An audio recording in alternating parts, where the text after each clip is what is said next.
श्री श्री राधा रमणो जयति बस निताय गौर राधे श्याम। जप हरे कृष्ण हरे राम चरित सुधा। श्री श्रीमद राधा रमण चरणदास देव बाबा जी महाशय बड़े बाबा का जीवन चरित्र। मूल बंगला संपादक प्रकाशक श्री रामदास बाबा जी। विविध घटनाएं।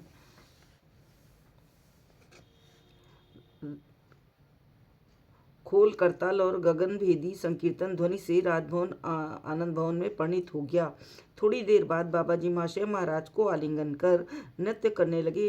चारों ओर से सब लोग हरि हरि बोल की ध्वनि कर रहे थे। बाबा जी महाशय के साथी उन्मत्त भाव से नृत्य करने लगे।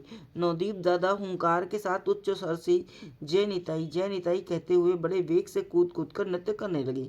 कुछ देर इस प्रकार नृत्य करके जैसे ही बाबा जी महाशय ने महाराजा को छोड़ा, महाराज की देह अश्रु कंप पुलकादि भावों से विभूषित हो गई। तब उन्होंने गदगद कंठ से कहा, आज मैं धन्य हुआ। मंगलमय जगन्नाथ देव ने इस व्याधि के छल से मेरा मंगल किया। प्रभु की इच्छा से आज सभी प्रकार का अशुभ दूर हो गया। इतना कह उन्होंने पास खड़े व्यक्ति को आदेश दिया, देखो महल के कोने कोने से संकीर्तन ले जाओ।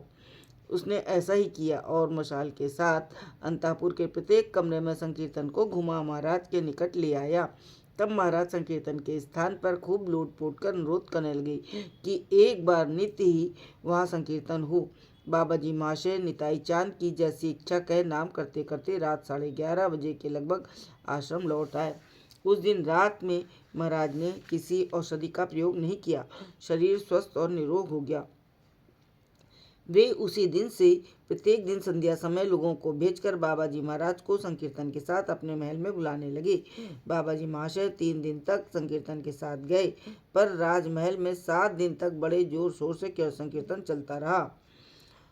उस समय से फिर कभी राज कर्मचारी गण ने नाम की अवज्ञा नहीं की और साधु महात्माओं के प्रति अपमान सूचक कोई शब्द न कहे। यहाँ तक कि बाबा जी महाशय के किसी भी साथी को देखते ही उसका यथोचित सम्मान करने लगे।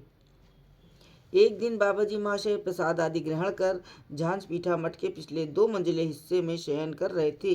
कोई हवा कर रहा था, कोई चरण सेवा। उसी समय 15-16 वर्ष का एक बालक झांझ पीठा मठ में आया और बाबा जी महाशय से मिलने के लिए बड़ा आग्रह करने लगा। सबने कहा, बाबा जी महाशय सो रहे हैं, उठने पर दर्शन देंगे। पर बालक बड़ा उत्कंठित था। केवल एक बार उनके दर्शन करूंगा, दर्शन किए बिना मेरा मन स्थिर न होगा। आप केवल ये बता दें कि वे कहाँ हैं। परंतु बालक का आग्रह ज्यों ज्यों बढ़ता गया, ये लोग उतनी ही अधिक आपत्ति करने लगे। भक्त वत्सल प्रभु जैसे उसके भाव को जान शयन अवस्था में ही बोल उठे, देखो एक बालक मठ में आया, उसे शीघ्र यहाँ ले आओ दो। वो इतनी देर से यहाँ आने के लिए व्याकुल है, क्यों नहीं आने दिया। तब एक व्यक्ति जल्दी जल्दी जा बालक को ले आया। बालक ने बाबा जी महाशय को साष्टांग प्रणाम किया। उन्होंने भी आग्रह के साथ उसे उठाकर आलिंगन किया और पूछा, बाबा तुम्हारा क्या नाम है।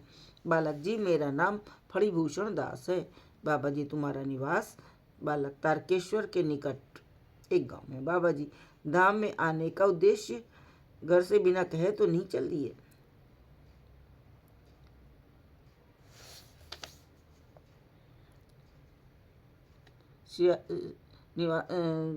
बाबा कल कलकत्ते गए थे, तब मन संकल्प जब आप कलकत्ते गए थे तब आपको वहाँ दर्शन किया था। मन में संकल्प किया था कि मैं आपका दर्शन करूँगा। निवासी श्रीयुत कुंजलाल गोस्वामी महाशय का मंत्र शिष्य था। एक दिन झांझ पीठा मठ में महोत्सव था। नाना प्रकार की रसोई बनी और ठाकुर को भोग लगा। यद्यपि विशेष रूप से किसी को आमंत्रित नहीं किया गया था, तो भी अड़ोस पड़ोस के और दुखी कंगाल प्रायः 200-250 व्यक्तियों ने प्रसाद पाया। बाबा जी महाशय यथासमय महाप्रसाद पा और कुछ विश्राम कर बैठे थे। जय जय श्री राधे, जय हो बड़े बाबा की।